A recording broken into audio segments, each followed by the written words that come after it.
Hai semua, saya Dr. Vidya dari Klinik Pergigian Azman Neo Cyber. Hari ini saya nak share sikit mengenai Asics Retainer. Okey, siapa yang perlu pakai Asics Retainer ni?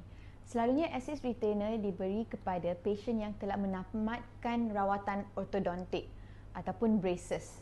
Asics Retainer juga boleh dipakai oleh patients yang mempunyai masalah gigi berjarak yang disebabkan oleh penyakit gusi dan tulang.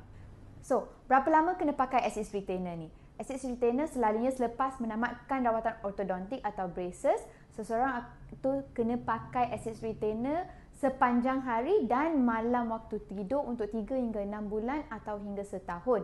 Selepas itu, boleh dipakai hanya waktu tidur malam untuk jangka masa yang panjang. Di Klinik Pergigian Azman Neo Cyber, anda boleh dapat Asics Retainer dalam masa seminggu hingga 2 minggu dan kos untuk satu arch ialah.